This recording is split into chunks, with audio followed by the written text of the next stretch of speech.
Hello, ladies and gents. Hope you are all doing well.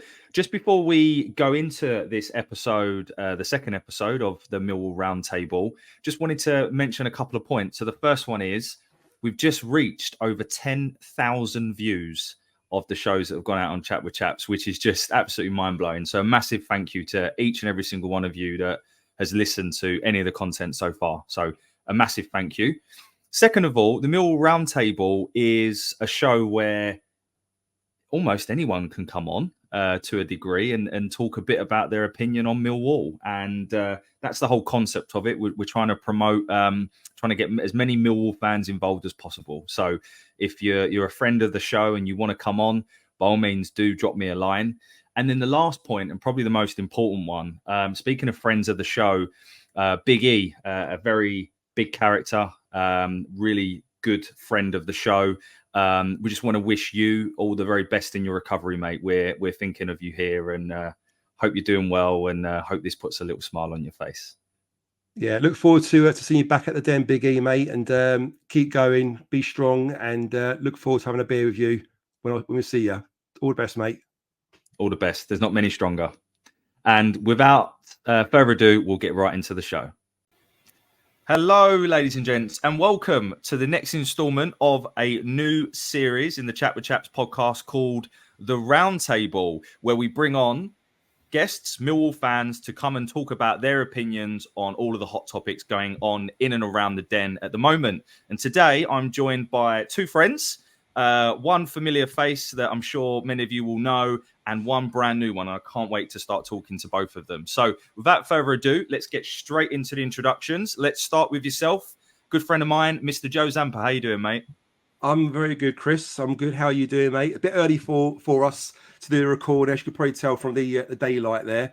It's not often we do it this early in the morning, but yeah, it's good to sort of do it. And I'm quite excited about our new guests that we're going to have on this show as well. So I'll let you do the intros on that one. Me too, mate. I'm not going to lie. He's more exciting than you and brings the average age down of the podcast quite considerably. So, a couple of years. Just a couple. George, welcome to the show, mate. How you doing? Thank you for having me. It's a pleasure to be here. Bit worse for wear this morning. Feeling a little bit rough. It wasn't easy getting out of bed, but we're here, and I'm happy to be here. Can I ask a question, George? How many pints did you drink last night? I had 7 pints last night, so I started on the bottles of Corona. You've got to have a lime. Of course, you've got to have a lime in a bottle of Corona, don't you? And then I went from there, and then the next pub I went in had Asahi on tap, and I was like, "That's a bit of me. That's a bit of me." A couple of Jaeger bombs, and I was sweet after that. I was away. But bear in mind, listeners, I think George told us off there he got home about sort of 4 or 5 in the morning, and we're recording this at about 11 in the morning. So fair play to him, mate. If it was me, I think I'd be dead for 24 hours. You wouldn't see me, but he's a trooper. Shows my age, maybe. Shows my age. It certainly does, mate. But one thing that age does not matter is when you're a Millwall fan and you're producing quality content like you are on TikTok. We're delighted to have you on the show, George. So just tell us a little bit about yourself, if you don't mind, mate. Well, so obviously you can find me on TikTok at George C.9. Some would say I'm an influencer. I personally wouldn't label myself as that. Not yet, anyways. But yeah, I create content on TikTok on Millwall and other championship and football related stuff. And it's good. The channel's growing. And I'm having fun with it along the way. And I think it's a fantastic platform to get your personality and your opinions out there. So really enjoying and you know, again, it's really it's a pleasure to come on the podcast today and talk to you boys who have the tried and tested of Millwall podcast these days. So it's great to come on and to share this platform with you. Well, I don't know about tried and tested. I think probably on this podcast we've got Joe's going to kill me for this. We've got the future in you, we've got the present in me, and we've got the past in Joe. Oh, I'm only joking, mate. Right, let's get on with some of the questions. So we're going to change this wig. Get a new one. I mean, listen, I've got a lot more grey hair than you have. Oh, and, this is yeah. You know, so your turn to take the piss out of me. Anyway, topics we're going to cover today, listeners. We're going to talk about Hutchie being back. I think I'm not going to lie. I was hoping when we planned this show, we'd have a little bit more transfer news to talk about, but we don't. So we'll talk about the one that we have, which is Hutchie. We're going to talk a bit about the general sentiment of the transfer business so far. Keen to get both Joe and George's opinion. We're also going to talk a bit about our recruitment strategy. I'll come on to that a little bit later, but I think it's an interesting question of how that develops over the course of the next couple of years. And then we'll kind of close on the friendlies and look forward to Spain. I think the players are heading out today, actually. So, but look, let's get straight into it. So, George, I'll come to you straight away. Mm-hmm. What is your view on Hutchie re-signing on a 1-year deal? I thought it was a strange one. It was a re-signing, which I was happy to see for sure. But it was a strange one because my initial reaction was, well, if he was at the club last season, why didn't we just offer him a 1-year deal then? But from obviously us maybe looking at it too broadly, I think the offer was on the table for sure. But I think with Hutchinson's age, and he knows that he's going to get limited game time again this season, he obviously looked at his options elsewhere. And in the end, he decided that coming back to the club and staying at Millwall for an extra year was probably best for him. It's a welcome one, I think, for everyone involved. I think the club love it. He's been our club captain for years now. He's the club captain still. And I think it's a dressing room which lacks leaders. It's a very young squad. I think we've got a few older heads in that dressing room, but it's a young squad, and especially with a lot of the youth which we're trying to breed into the first team these days, you need leaders, you need sensible heads and shoulders. So I think Shaun Hutchinson certainly brings that.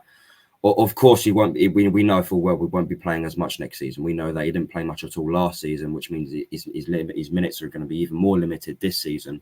But when he has come in, Shaun Hutchinson, he still looked quality. He still looked really good. Obviously, he scored a last minute winner at Bristol City last year. I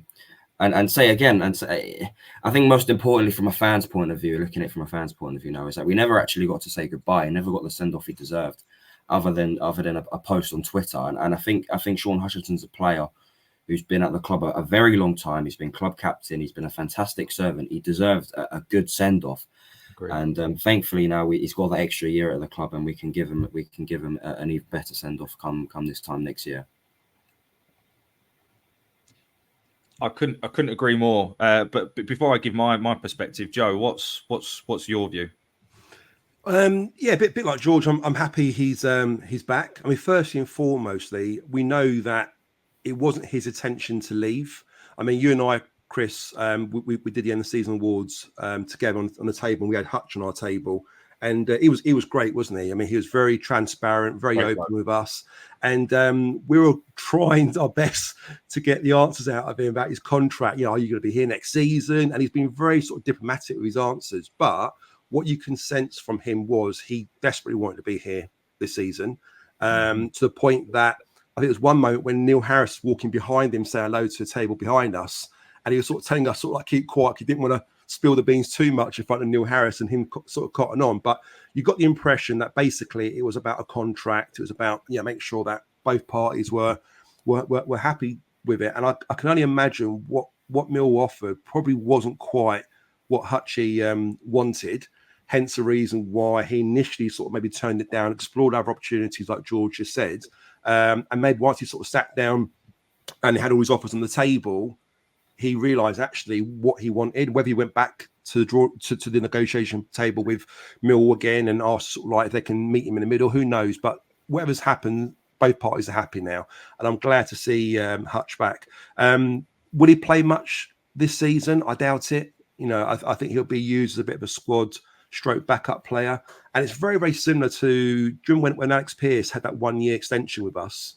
And he didn't play many games, but everyone talked about how important he was in the dressing room, how he was a leader. And again, to George's point, we lack leaders in that dressing room. And they're not saying we completely lack leaders. There are a few that don't wear the armband that are very credible, but he's certainly somebody who gets us. He's been at the club, eight seasons now.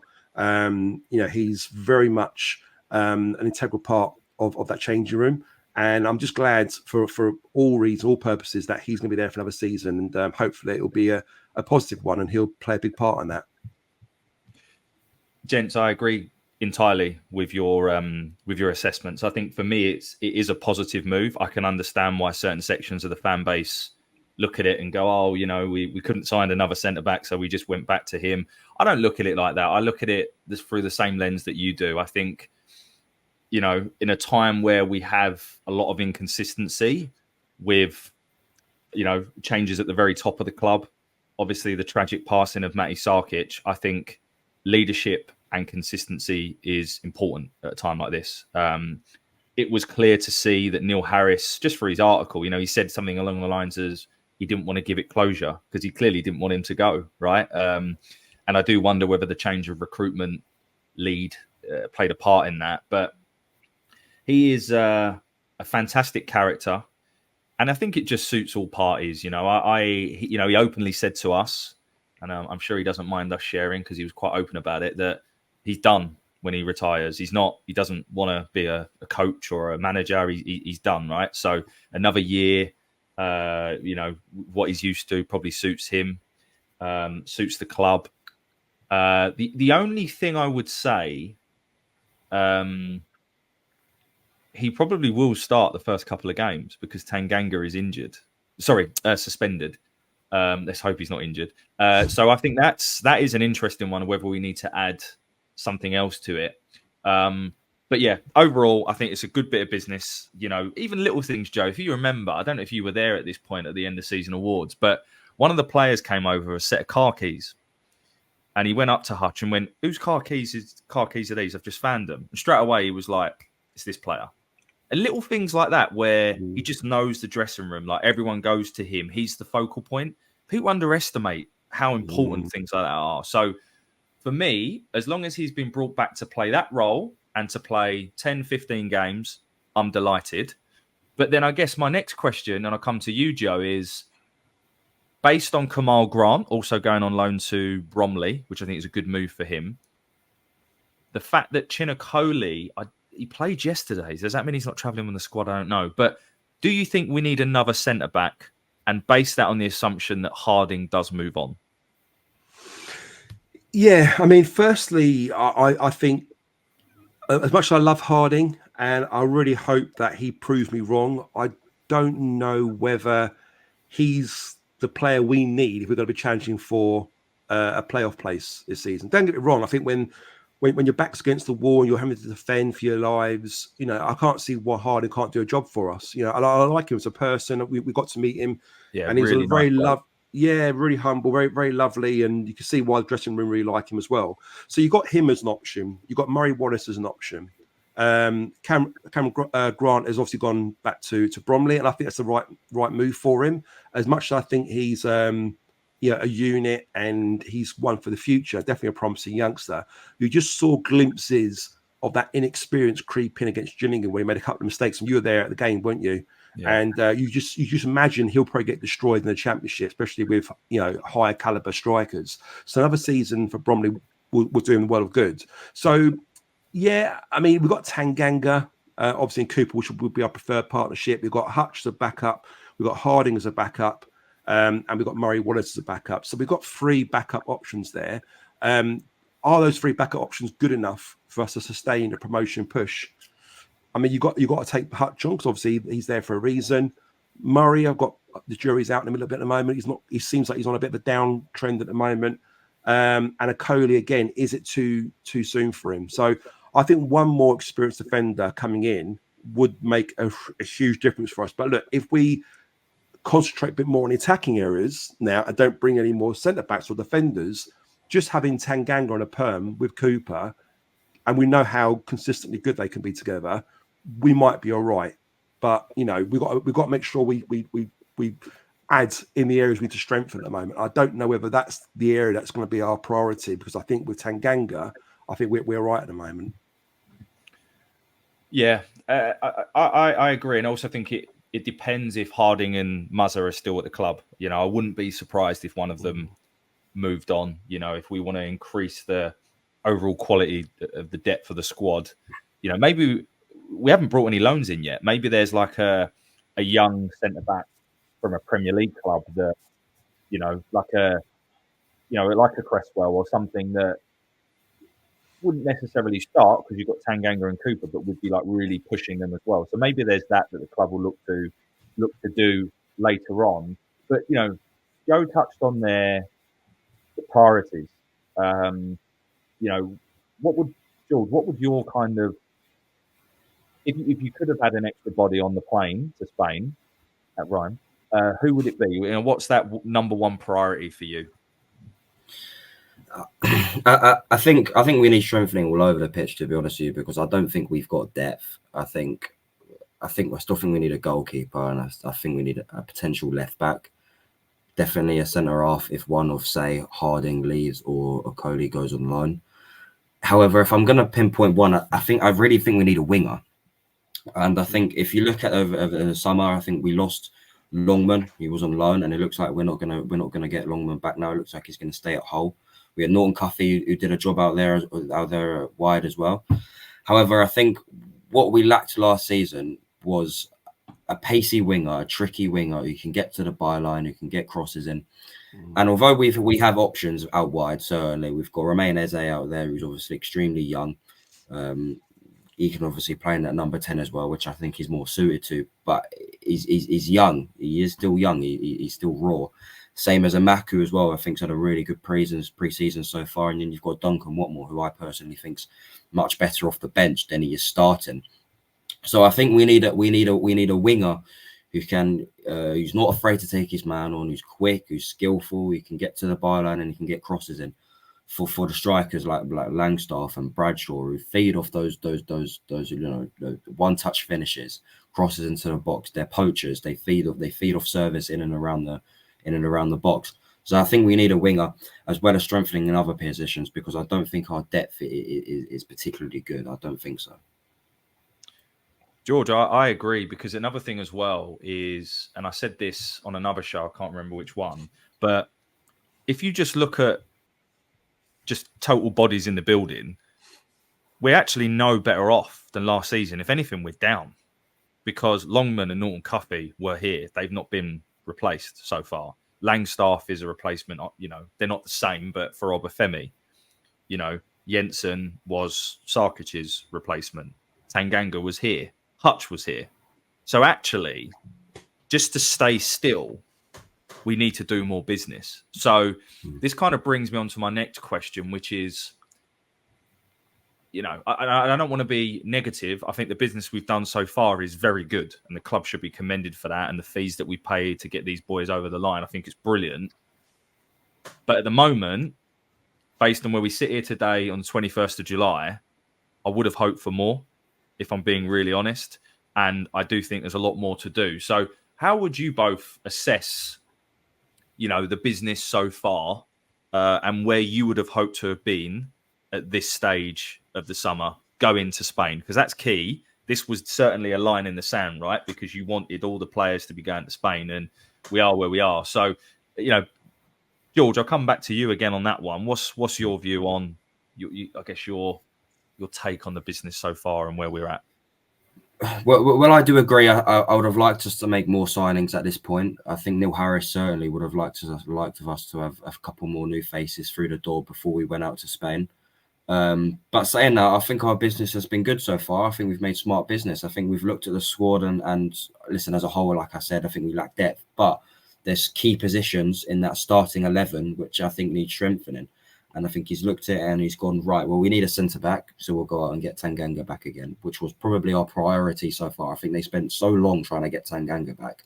They haven't actually looked elsewhere yet at other positions because they spent so long just focusing on getting him back. So I think we've gone out and got a centre-back. We've gone out and got a goalkeeper. And then we needed a striker. We needed a goal scorer. We all know we didn't score enough goals last season. So we've gone out. We've got the League Two top goal scorer, the Golden Boot winner, as well as Jensen, who was the Golden Glove winner in League One. So I think we've made smart business so far. I think we've spent money, haven't we? I know Tanganga was a free, but in terms of the wages he's going to be on, and we spent money on Jensen and Langstaff. So I'd like to think that if the funds are there, then we'll spend some more money in positions which need strengthening. But say I would have liked a few more bodies through the door. There's no doubt that there will be a few more bodies. We have to, because we're so light in certain areas. But I'm happy so far. I would say. Joe?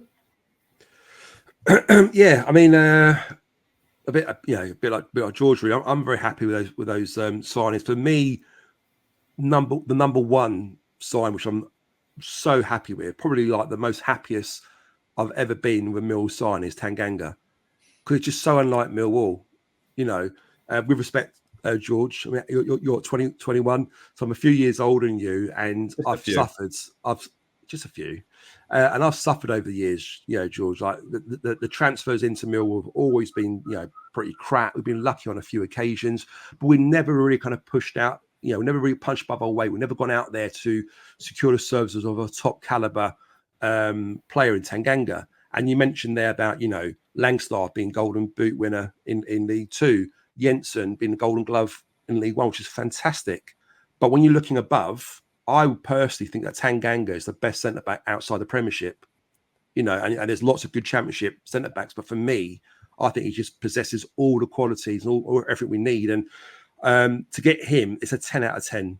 Bit of transfer business. I'm so happy with that. Obviously, the jury's out on Langstaff. Will he or won't he make it in the Championship? He seems to be very, very confident in himself and his ability to step up and do well. And why should we knock that confidence? I want him to be confident. I want him to sort of approach this positively. I think he can replicate what he's done in low divisions. My only concern with Langstaff is, will he get the chances that he has been getting in previous seasons?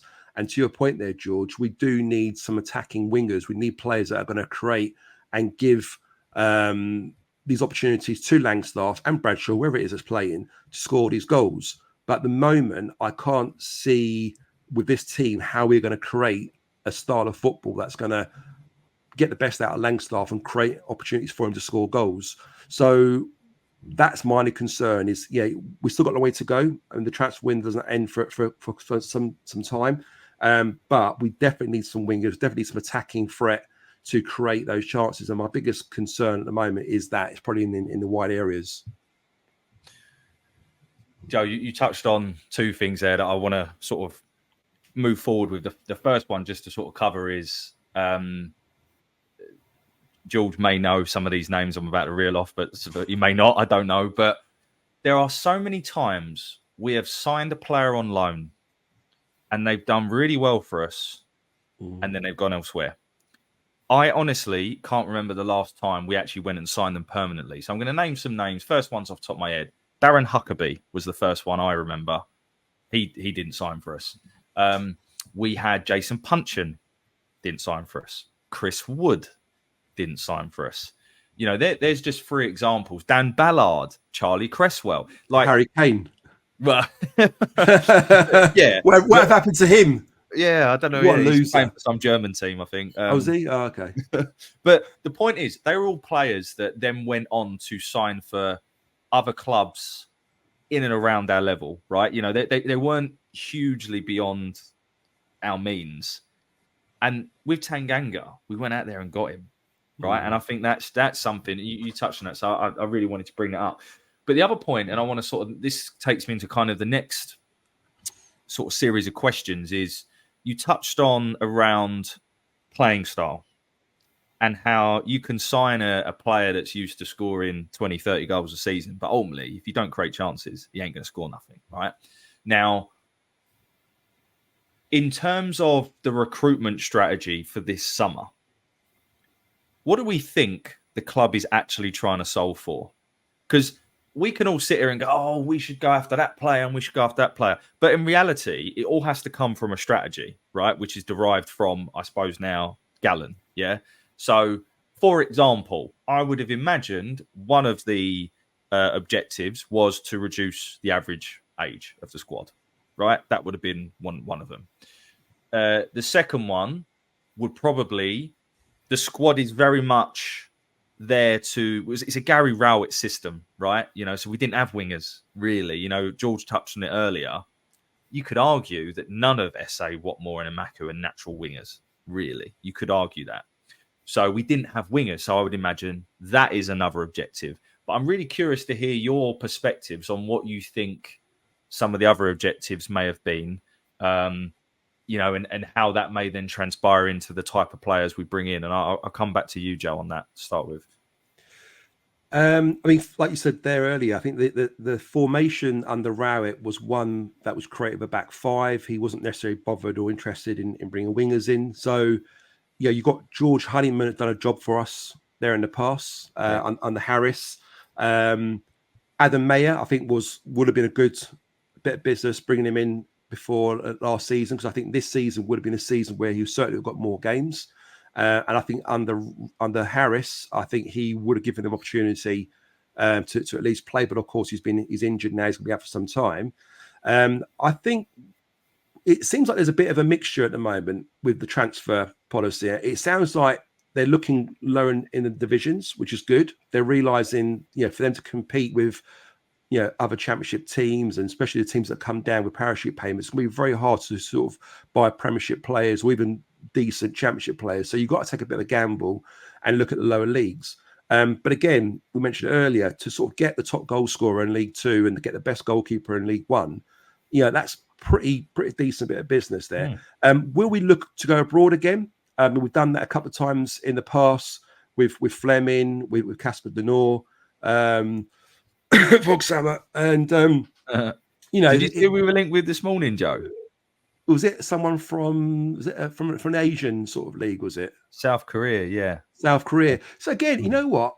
I like that, because we've had a lot of players come and play at the Den from sort of Asian sort of heritage. And I tell you what, they seem to all be the same. They work very, very hard, very skillful, very, very fit, very quick, very athletic, and they all seem to be very good wingers. And I'd love to get someone like that at Millwall. So again, that could be another option for us.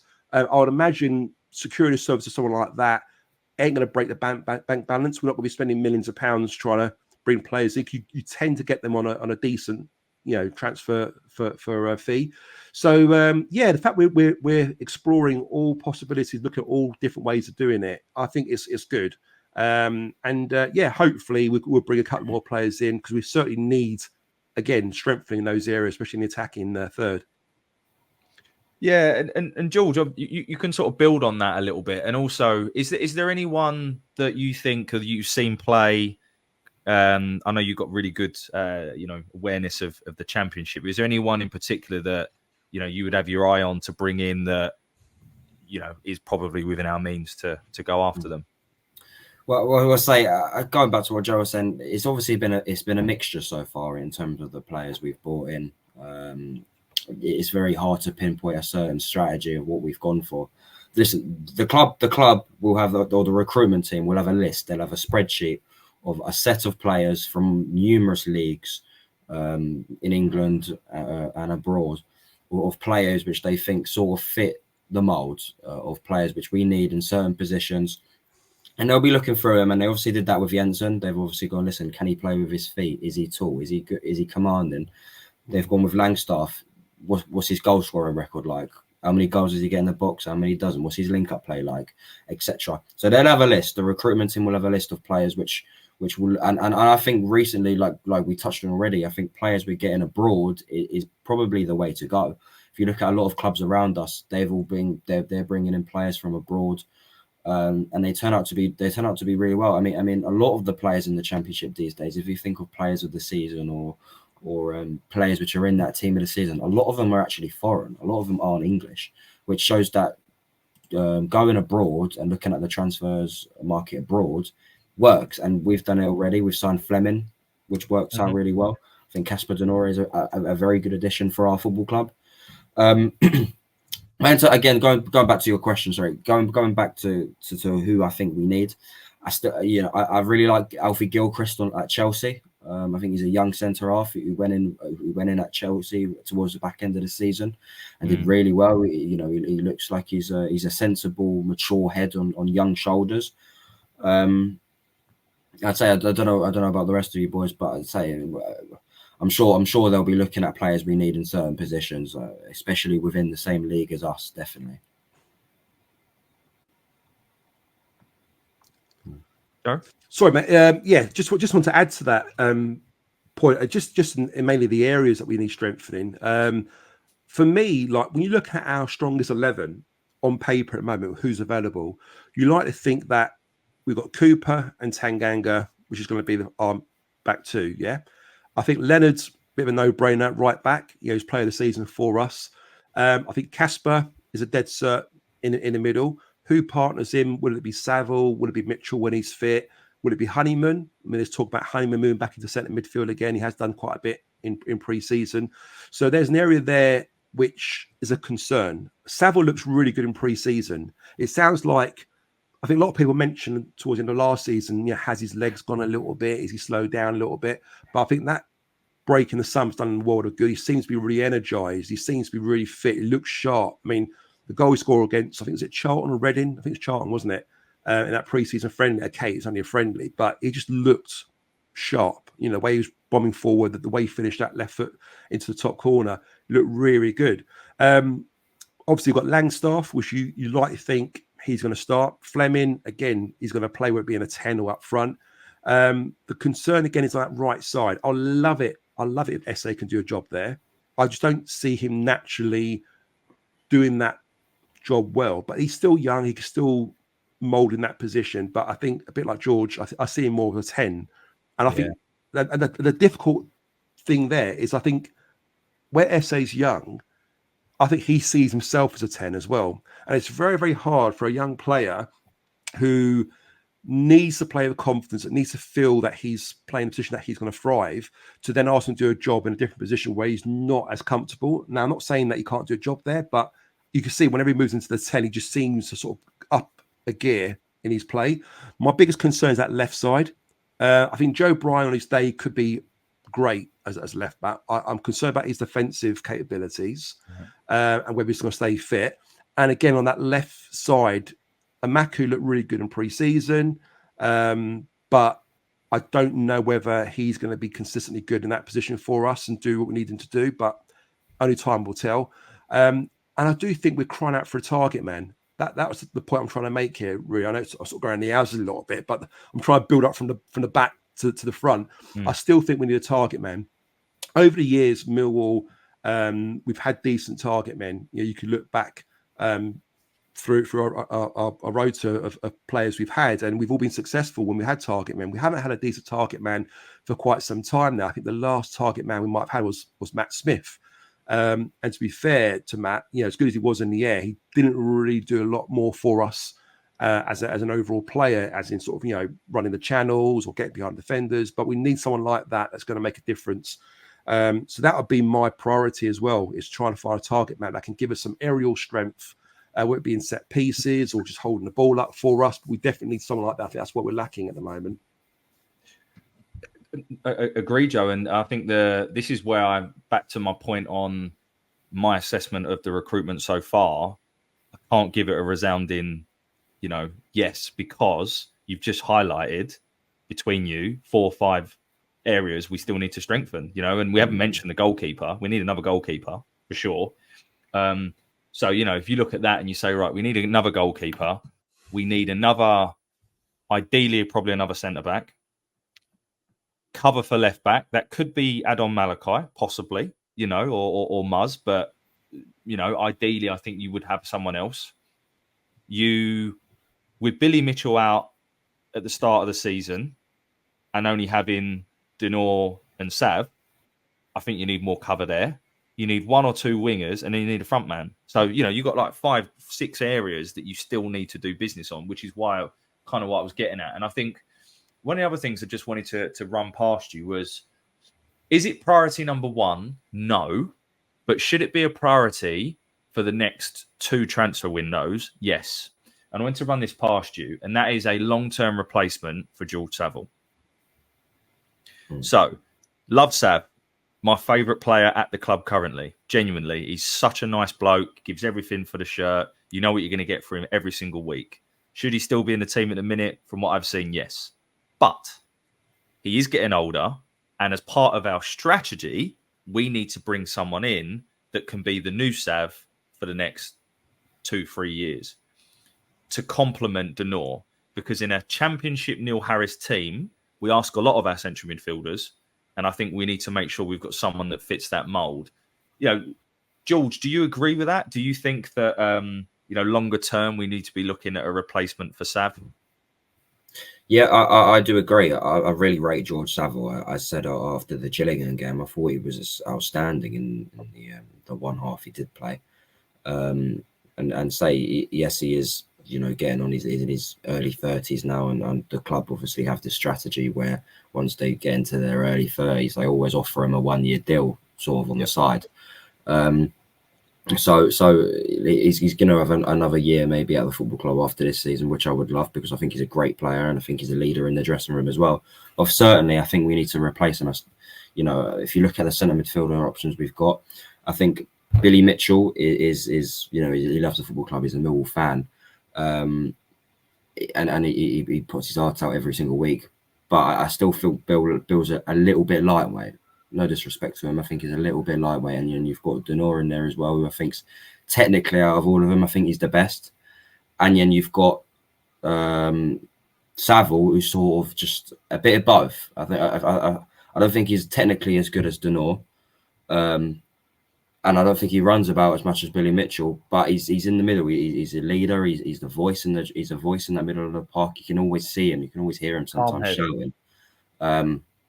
I think he's extremely important to the dressing room and for that starting 11 for the way we play. I think he's always got one short up and one short down, and he's always got a load of mud down him. That just shows how much he's run and how much graft he's put in. So for sure, long term wise, we have to look for a replacement for George Saville, and who that be? I couldn't tell you names off the top of my head. I couldn't tell you. But for sure, I think we need a replacement because he's so crucial to everything we're doing. Thankfully, George, we can just give our opinions. It's not our job to do that. But I think, agree. And I also think when we replace, and by the way, when I say replace Sav, I'm not suggesting we replace him right now. This is a longer term thing. But when we do that, I do think we need to try and solve for the leadership element of both Hutch and Sav at the same time. So we need to bring someone in that not only can play that role, but is that leader. Because I think if you take Hutch and Sav out of that dressing room, that's huge. So we also need to replace for that. Like I know we were after Lewis Travis, last season, someone like that who's been a captain that can play that role. But just segueing slightly, I want to touch on Denor, because Denor was sort of in and out the team last season, particularly under Harris. I think we could all understand why he did that. But personally, for me, Denor has a real touch of class about him. The stats don't lie. He's the player that played the most forward passes. I don't know. Was it chances created or forward passes into the opposition half? It was forward passes, wasn't it? And he didn't even play half the games. So, that says a lot.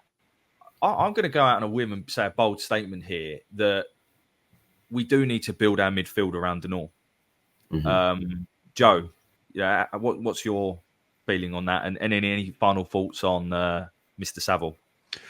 I think Denor frustratingly was left out, as you say, last season for a reason. It was kind of needs must. We were having to fight in the trenches, and it's about survival. And Harris identified who he wanted in his team that's going to fight and battle for us to get out of the problem we were in. Now, don't get me wrong, Kasper will fight and he'll do what he needs to do, but he's more about playing on the ball and being creative, as you say, put forward passes in. And I think there's players in that squad that are more suited to perhaps not having the ball, which we knew that would be the case.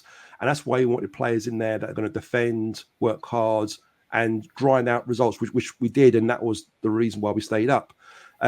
One thing for me is that I agree with you. I think Kasper needs to start this season. We started, on 0 points now. We're safe. So let's play on the front foot. Let's play expansive football. I think there's no one better, in the club, in midfield that can do what Kasper does and getting on the ball, playing forward passes and keeping things tick along. One thing I would say about Sav is that and again, back to George's point, how important it is to keep him or have a player like him in that team. Lots of players mentioned to, I know for one, Casper enjoys playing with Sav. Yeah, I think a lot of players seem to feel his presence in the team, whether that be, physically, mentally, verbally. He does something to that team. When he's playing, the team seem to play a bit better. And I think he breathes a bit of confidence to the rest of the team.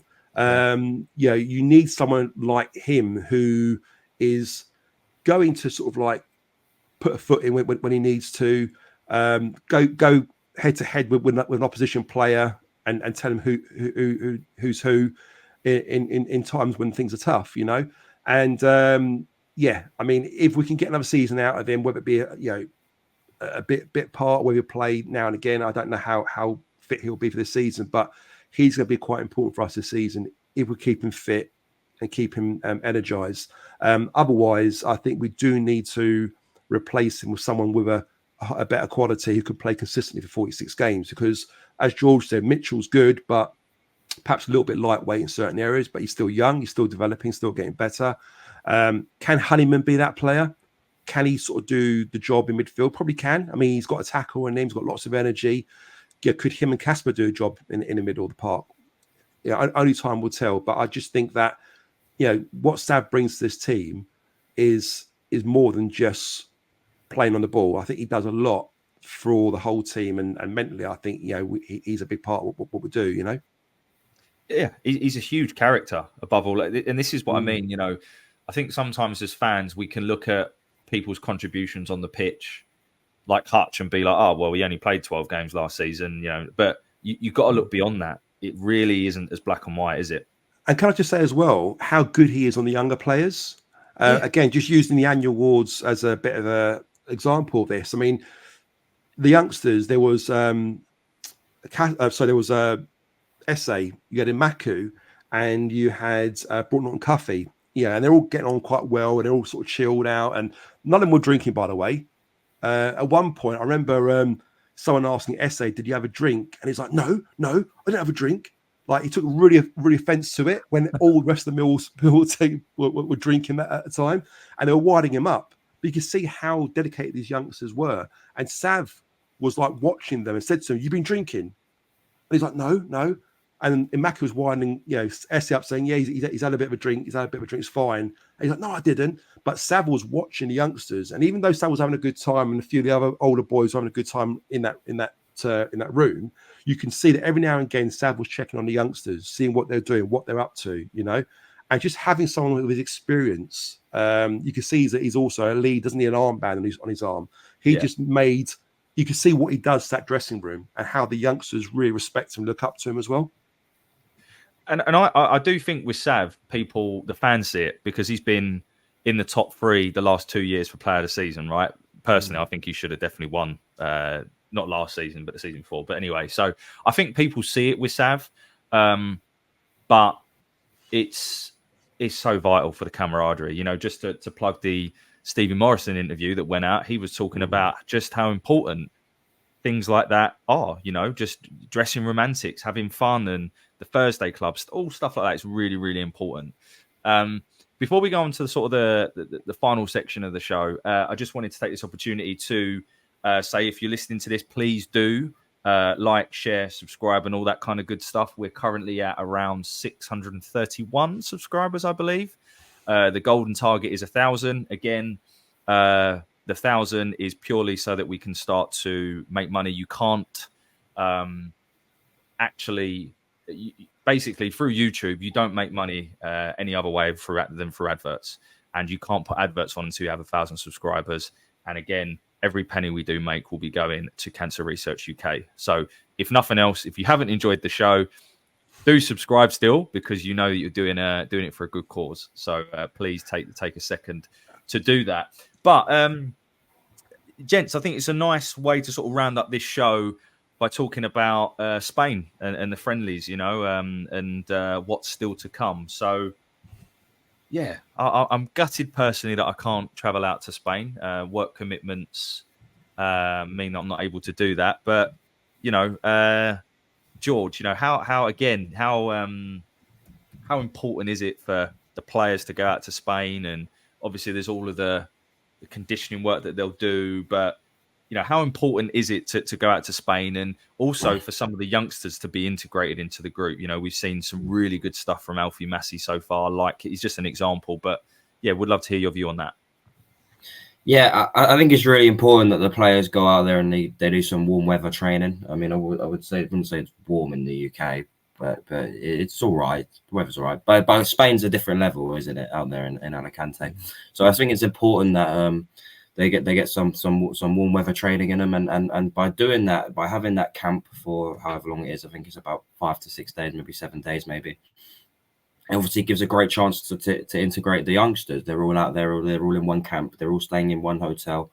I'm sure they're all going out to eat to the same restaurants together and eating similar or the same foods.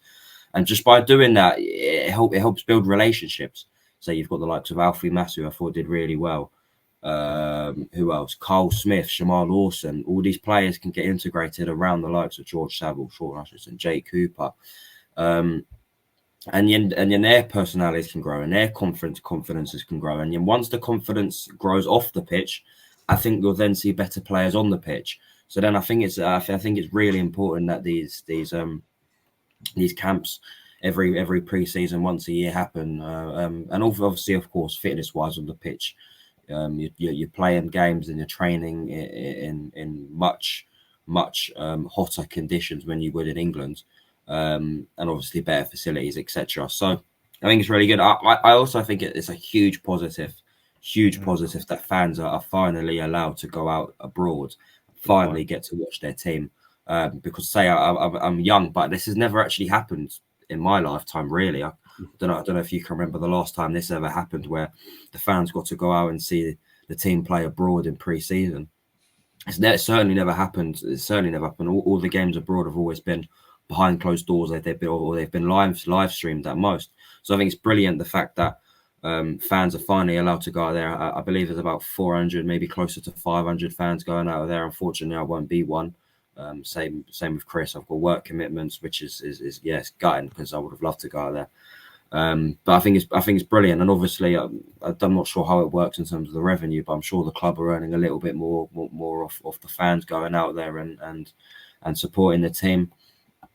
So yeah, I think it's a really good move from the club. I think it's a positive, and I think if the fans go out there and they show themselves in a positive light, and I think the club say, listen, that was really good that the fans went out there, they supported the team, there was no trouble. I think that will then encourage them to do it next year and the year after that and the year after that. Yeah. So it's an experiment from the football club, but I think it's a positive change. I think it's a really positive change.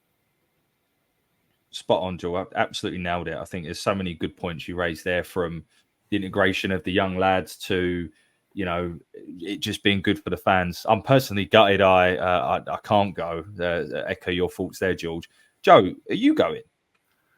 I am. So, I'm sorry to say to you two. I feel really bad mentioning it now, but I was going to mention it in a very kind of more excited sort of tone. But I feel bad for you now, so I'm sort of like bring it down a couple of notches. But I'm fucking going. I can't believe it. It's fucking brilliant. No, I'm really excited about it. And just to echo what George said there, completely agree, George. Everything you said there, I think, fitness-wise, amazing. I mean, the humidity and the heat out there is going to make the players work really hard. They're really going to work their lungs. I mean, I as you know, Chris, I play for a vets team, local vets team where I am. We over 50s. Over 40s. I know every year we do a tour, it'd be like Portugal or whatever. This year was Spain, and I played out there and it was about 27, 28 degrees, and fuck me, it was hot.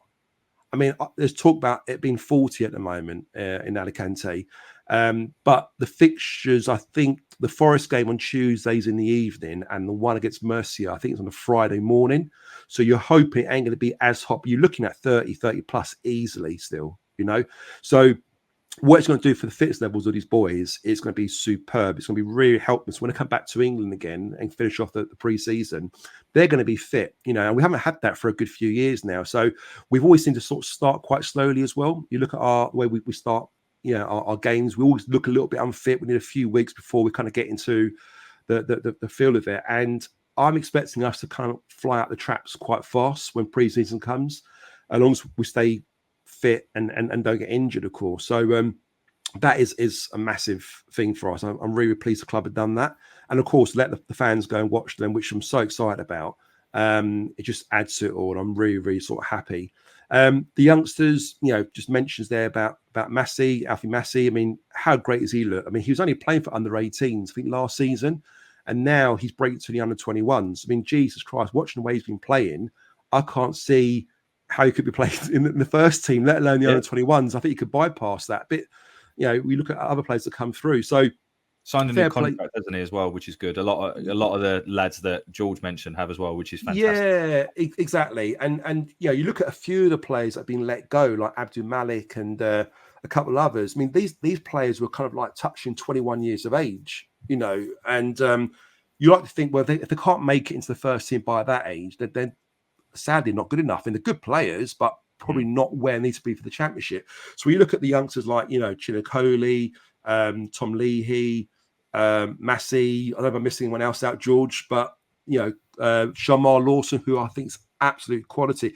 One thing about Shamar Lawson, just to end off very quickly as well, that he's only been at Millwall for a couple of seasons, and he's only I think he's 18 or 19, I can't remember now, but he was playing men's football in non-league at the age of like 16, 17 years of age. So he didn't actually come through the academy level like a lot of these players have done, like Broughton Norton Cuffy and a few others. So he was playing men's football. And trust me, like, as you know, I play vets football. It's physical. It's quite tough.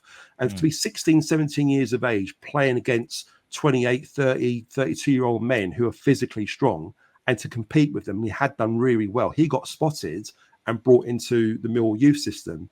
So if you haven't seen Shamar Lawson play yet, when you do watch him play, look out for him. He's one to watch because he's a tough tackling midfielder. He's very energetic. He's box to box, all action. And I think he's one who, I'm not saying he'll break through to the first team this season, but we might see glimpses of him coming through. So I'm quite excited about him as well. So some real exciting talent out there. And I just, looking forward to going out there to Spain and watching the guys, play, and looking forward to a good week. Agree, and I'm so jealous. I'm not going to lie. Like you're out there, I'm just seeing pictures of them cold frosted beers. I can see George frothing at the mouth for one of these as well already. So, listen, if it helps, Chris, I'll send you some pictures while I'm out there. And, that would help tremendously. Thanks, just so you could be out there with me as well. Well, I think that's probably a nice way to sort of close out the show. Real sort of optimistic view of what's to come, and hopefully one or two more transfer bits of business will be done whilst the players are out there. So thank you, gents. I'm going to come to both of you just for sort of final thoughts before we close out. But George, I think you coming on the first time, I think you've been fantastic. So would just want to recognise that, and would love to have you back on. But could you share with the listeners, other than at any bar that sells a Asahi on tap, where can they find you? So you can find me in your local spoons. No, you can't. Sorry. You can find me on TikTok at george.c9, or you can find me on Twitter or X at georgemfc1. Obviously, I use Twitter on the side, but TikTok is the main platform you'll find me on. Creating more Millwall content, of course, giving my opinion. So yeah, that's where you can find me, and if you make sure you drop a follow, etc. Because the page is growing. Recently just hit 1,000 followers. Sorry. Well done, mate. Likes are going up, and tell you this, it's really enjoyable what's going on there. Obviously, it's a target audience for everything, and it's a platform which no Millwall fans are yet to really explore. So I'm enjoying it. I'm enjoying the journey, and if you like what you're hearing, then stick around and drop us a follow. You make some really good content, guys. So make sure you do go and check that out. He's gonna surpass Chat with Chaps very, very quickly, I'm sure.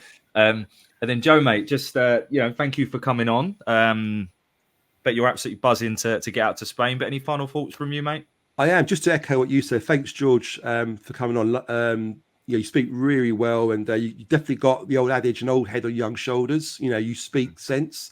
Watched your TikTok videos and love what you talk about. You mentioned before you are opinionated, but I think that's a good thing. You give your opinions on everything. And just to add what you said, George, is Millwall accounts on TikTok that sort of show videos and make little videos of like goals, celebration, whatever. But what you do, you talk about Millwall and you analyze, games and talk about players and transfers. And it's very good. So again, just in case the audience missed it, can you give us that TikTok name again so we can remember it? Yeah, of course. It's at George C.9. So at George C.9. We'll whack it in the when we put this show out. We'll put it in the thing as well. So all good. Definitely. Good. But Lovely. yeah, definitely get following him, guys, because if you like TikTok, I like TikTok. He does put some good content on there. And just I really enjoyed today's show. Always enjoy doing shows with you, chaps. You know that, and it's just nice to sort of talk about the positive stuff that's going on with our club at the moment. Although there's not a lot to talk about, what we have discussed today is all good stuff. We're not talking about anything negative. It's all moving forward. We all talk about the transfers going to Spain. It's all good stuff, isn't it? All quite exciting. So I'm looking forward to what pre-season the season gives us, and I'm sure we'll talk about some more stuff in the coming weeks. Room for optimism for sure.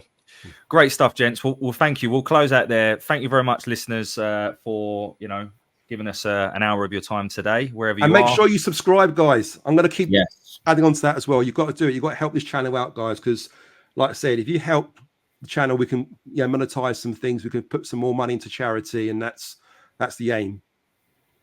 Yeah. Thank you, Joe. I'm conscious at times I might be saying it too much, but it's all for good reason. So, no, that's it, guys. Thank you so much for listening, and have a wonderful week wherever you are. Thanks a lot. Bye for now.